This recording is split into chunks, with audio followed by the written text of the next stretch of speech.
광고 말씀 한 가지만 먼저 드리겠습니다. 우리 이경진 집사님의 모친 되시고 이병섭 집사님의 장모 되시는 고 방선자 권사님의 발인 예배가 6시 30분에 서산의료원에서 있겠습니다. 교회에서는 6시 15분에 출발하도록 하겠습니다. 유가족들을 위해서 많은 위로해 주시고 기도해 주시기를 부탁드리겠습니다. 여러분, 제가 여러분께 질문 한 가지만 드리겠습니다. 여러분, 우리나라에요, 역사가 얼마나 되었는지 아십니까? 얼마나 오랫동안 되었는지 아세요? 저도 정확히는 잘 모르겠어요. 찾아보면 나오겠지만 정확히는 잘 알고 있지 않은데, 우리가 흔히 얘기하죠. 우리나라는 반만년의 역사를 지니고 있는 나라라고. 반만년. 지금 이 세대에는 우리가 투표를 통해서 나라를 대표하는 대통령을 뽑지만, 그 전에 조선시대까지만 해도 반만년의 역사 가운데 대부분을 차지하고 있는 우리 조선시대까지의 역사만 살펴봐도 우리나라는 왕정국가였습니다. 왕이 있었고요. 절대 권력을 갖고 왕이 나라를 통치하던 시대가 굉장히 오랫동안 지속되었습니다. 그러면 여러분, 반만년이라고 하는 시간 동안에 왕이 몇 명이나 있었을까요? 몇 명이나 있었는지 정확히 아시는 분 계세요? 잘 살펴보면서 세어보면 알 수 있겠지만 몇 명이나 있었는지 늘 기억하고 계시는 분은 별로 안 계실 겁니다. 많은 왕이 있었죠. 많은 왕이 있었어요. 그러면 여러분, 그 중에서 여러분들이 알고 계시는, 들어봤던, 잘 기억하고 있는 왕은 몇 명이나 있으십니까? 기억하고 있는 몇 명이나 있으십니까? 물론 개인 차이는 있겠지만 잘 알고 계시는 왕들도 있으실 거예요. 대표적으로 우리나라 사람들 세종대왕 하면 다 알죠. 세종대왕 무슨 일 했는지 다 알죠. 고구려 시대 광개토대왕 이름 한 번쯤은 다 얘기해 봤잖아요. 익숙한 왕들이 있습니다. 왕들이요, 얼마나 많았겠어요. 그 반만년의 시간 동안 얼마나 많은 왕들이 있었겠습니까? 하지만 우리가 기억하는 왕은요, 다 기억할 수는 없습니다. 다 기억하지 못하고요, 몇몇 왕들은 우리가 기억하는 사람도 있고 그렇습니다. 우리가 이렇게 기억하고 손꼽는 왕들, 그런 왕들의 공통점이 하나 있어요. 공통점 뭐냐면요, 역사적으로 아주 큰 업적을 이루었거나 아니면 굉장히 폭군이었거나 뭔가 이렇게 기억될 만한 일을 한 사람이라는 거예요. 기억될 만한 일을 한 사람이고, 대부분은 아주 성군으로 칭송받는 그런 사람이라는 거죠. 우리가 그런 인물들을 기억하고 그 삶을 닮으려고 막 노력하고 위인전도 만들고 그러잖아요. 우리가 지금 새벽마다 계속해서 역대하의 말씀을 나누고 있는데, 어제 본문에도 그렇고 오늘 본문에도 그렇고 등장하는 왕이 한 명 있습니다. 누굽니까? 여호사밧이요. 남유다의 왕 여호사밧. 이 여호사밧 왕은요, 남유다의 네 번째 왕입니다. 네 번째 왕이고요, 25년 동안 그 유다를 다스렸어요. 25년 동안 다스렸는데, 그 당시에 북이스라엘과 남유다의 관계를 보면 이 여호사밧이 네 번째 왕이라고 그랬잖아요. 세 번째 3대 왕까지만 하더라도 두 나라는요, 긴장 관계에 있었습니다. 긴장 관계였어요. 그런데 이 4대째 여호사밧 왕에 이르러서 이 북이스라엘과 남유다 이 두 나라의 관계가 굉장히 우호적으로 바뀝니다. 우호적으로 바뀌어요. 왜 그랬느냐? 왜냐하면 이 북이스라엘과 남유다 이 두 나라에 공통의 적이 생겼어요. 공통적으로 이 두 나라를 위협하는 아람이라는 나라, 그 세력을 막 키우고 있었거든요. 그러니까 이 아람 세력을 공동으로 대처하기 위해서 그러한 정치적인 목적을 갖고 이 두 나라가 우호적인 관계를 맺기 시작했습니다. 자녀들끼리 결혼시키면서 사돈 관계도 맺고 하면서 우호적인 관계를 맺었는데, 이 남북 왕국 간의 동맹은 하나님을 전적으로 의뢰하는 신앙에서 나온 건 아니었어요. 이 두 나라의 동맹이 하나님의 뜻, 하나님의 계획, 하나님의 말씀에 의지해서 그 신앙 가운데 나와 있는 그런 관계는 아니었습니다. 아합은 악한 왕으로 평가받거든요. 악한 왕으로. 이 악한 왕으로 평가받는 아합을 더 의지하고 그 결과 맺어진 동맹이었습니다. 이 때문에 여호사밧 왕은 선지자 예후에게 책망을 받습니다. 이 책망을 받는 이야기가 우리가 어제 보았던 본문 19장 1절부터 3절까지에 나와요. 이 1절부터 3절까지 나오는 이야기, 책망받는 이야기, 여기까지만 우리가 살펴보면 이 여호사밧 왕이요, 그렇게 기억될 만한 훌륭한 왕은 아닌 것 같습니다. 아닌 것 같아요. 그런데 실제로 이 여호사밧 왕은요, 히스기야, 요시야와 더불어서 유다의 3대 현군으로 뽑히는 왕 중에 하나가 여호사밧이에요. 어제까지의 말씀을 보고 지금까지 그 역사적인 사실들을 바라보면 무슨 현군으로 뽑힐 만한 그런 왕이 아닌 것 같은데, 실제로 여호사밧은 히스기야, 요시야와 더불어 유다의 3대 현군으로 불리는 왕이거든요. 그렇다면 여호사밧이 어떻게 했길래, 그가 어떤 행동을 했길래 현군으로 불릴 수 있었을까? 우리가 오늘 본문 말씀을 보면서 그 이유를 좀 알아보고 은혜를 함께 나누고자 합니다. 어제까지의 본문이라고 말씀드린 19장 1절부터 3절까지의 말씀, 그 말씀을 보면, 자, 이제 북이스라엘과 남유다가 연합해서 전쟁을 합니다. 싸우러 갑니다. 싸움에서 아합 왕은 죽었어요. 아합 왕은 죽고 그 집안은 뭐 풍비박산이 났겠죠.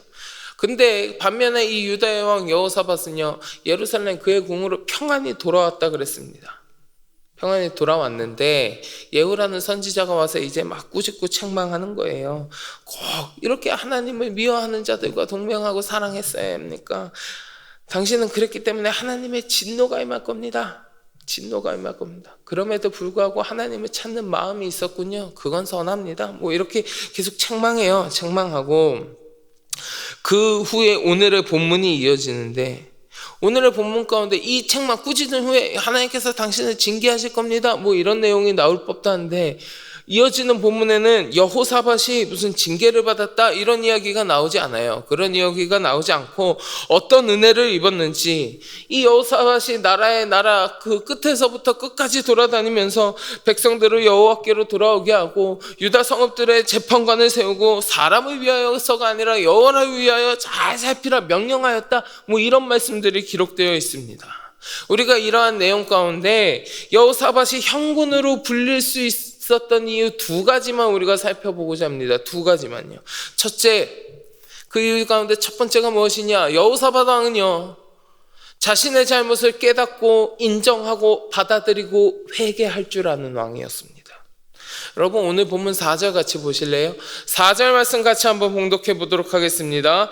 여호사밧이 예루살렘에 살더니 다시 나가서 브엘세바에서부터 에브라임 산지까지 민간에 두루다니며 그들의 조상들의 하나님 여호와께로 돌아오게 하고. 아멘. 여호사밧은요, 선지자 예후에게 책망을 받잖아요. 책망을 받은 후에 자기 잘못을 인정했을 뿐만 아니라 즉각 회개했습니다. 사실 여호사밧은 일국의 왕이에요. 왕이라고요. 자기가 잘못된 판단으로 전쟁에 참여했고 악관함과 연합하는 우를 범했다 할지라도 누구에게 책망받을 위치에 있는 사람이 아닙니다. 절대적인 권력을 가지고 있는 왕이에요. 누구한테 꾸지람을 들을 위치가 아닙니다. 단지 통치의 행위에 있어서 자기가 잘못된 거 있었으면 그냥 책임지면 되는 사람이었어요. 꾸짖음을 받을 사람이 아닙니다. 그럼에도 불구하고 선지자 예후가 와서 책망하였을 때 그 책망을 받아들이고 회개하고 있었습니다. 그것은 여호사밧이요, 선지자 예후의 말을 단순한 비난이 아니라 하나님의 책망으로 받아들였기 때문에, 하나님의 책망으로 받아들이고 자신의 잘못을 깨달았기 때문에 가능한 일이었습니다. 우리가요, 회개하기 위해서는 먼저 내 행동을 하나님의 말씀에 비추어 보아서 잘 되었는지 잘못되었는지, 그릇된 것은 아니었는지 우리가 살펴보고 하나님의 뜻에서 벗어났구나라는 것은 잘못된 것임을, 악한 것임을 우리가 깨달아 알아야 합니다. 분명하게 깨달아 알아야, 잘못됐다는 것을 깨달아야 회개할 수 있어요. 여호사밧은 자신의 잘못을 인정했고 자신의 행동이 하나님의 말씀에 어긋나는 것임을 깨달았기 때문에 회개할 수 있었던 거예요. 이 여호사밧이 민감한 신앙으로 하나님의 말씀과 더불어 살았다라는 증거입니다. 뿐만 아니라요, 여호사밧은 그냥 자기가 회개한 걸로 그치지 않았습니다. 회개한 후에 자신이 여호와 하나님 앞에서 정직히 행하는 그것을 넘어서서 백성들로 하여금 여호와의 신앙 가운데서 살 수 있도록 권장하였습니다. 아까 우리가 봉독한 4절 말씀에 뭐라고 했습니까? 그들의 조상들의 하나님 여호와께로 돌아오게 하고 여호사밧이 백성들도 다 하나님께로 돌아오게, 그들도 다 회개할 수 있도록 백성들도 인도하였다라는 거예요. 하나님의 말씀에 기초하여서 살 때, 하나님을 떠나지 아니할 때, 혹여나 하나님과 멀어졌다면 우리가 하나님께로 다시 돌아왔을 때 다시는 내가 저지른 잘못을 반복하지 아니하고 하나님 앞에서 온전히 살아갈 수 있다는 것을 깨우친 거예요. 여호사밧이 유다의 현군으로 불릴 수 있는 데에는 이처럼 하나님 앞에서 자신의 잘못을 깨우치고 회개하며 돌아오는 그의 신앙이 큰 이유가 되었습니다. 사랑하는 성도 여러분, 우리의 행실을요, 우리의 행동을, 나의 삶을 우리 주님의 말씀에 비추어 보고 그 말씀에 비추어 봤을 때 만일 내 삶 가운데 그릇된 모습이 있다면 우리도 여호사밧처럼 회개하고 주께로 돌아와야 될 줄로 믿습니다. 요한일서 1장 9절을 보면 이렇게 이야기합니다. 만일 우리가 우리 죄를 자백하면 그는 미쁘시고 의로우사 우리 죄를 사하시며 우리를 모든 불의에서 깨끗하게 하실 것이요. 아멘. 우리가 회개할 때에 우리 주님께서는 우리를 깨끗하게 하여 주실 줄로 믿습니다. 자, 여호사밧이 현군으로 불릴 수 있었던 첫 번째 이유였어요. 그럼 두 번째 이유, 여호사밧이 현군으로 불릴 수 있는 두 번째 이유가 무엇이냐? 그의 삶 가운데는요, 하나님을 중심으로 놓고 생각하는 삶, 하나님을 중심에 놓고 주의 일에 열심을 내면서 살아가는 삶이 있었기 때문에 그래요. 자, 우리 오늘 본문 말씀 8절과 9절 같이 볼까요? 8절과 9절 말씀 같이 봉독해 보도록 하겠습니다. 여호사밧이 또 예루살렘에서 레위 사람들과 제사장들과 이스라엘 족장들 중에서 사람을 세워 여호와께 속한 일과 예루살렘 주민의 모든 송사를 재판하게 하고 그들에게 명령하여 이르되 너희는 진실과 성심을 다하여 여호와를 경외하라. 아멘. 자신의 잘못으로 인하여 많은 손해를 보고 책망을 받았습니다. 그런데 책망을 받은 후에 회개했죠. 깨달아 알고 회개했습니다. 근데 이 여호사밧은 회개하는 것에 그친 게 아니라 그 후에 더욱 열심을 내고 하나님을 생각하고 하나님을 중심으로 한 주의 일들에 더 열심을 내기 시작했습니다. 예루살렘 곧 왕궁에 거하면서요, 왕궁에 그냥 거하면서 백성들 위에 군림하면서 그냥 왕의 생활을 즐기고 그냥 영위하면서 살아갈 수도 있었습니다. 그러나 여호사밧은 그렇게 하지 않았다는 거예요. 나라의 끝에서부터 끝까지 온 나라를 순회하면서 주님을 향한 신앙을 고취시키고요, 제도적인 개혁을 단행했습니다. 그래서요, 이 남유다가요, 신정국가의 모습을, 신정국가의 면모를 갖출 수 있도록 여호사밧은 일했습니다.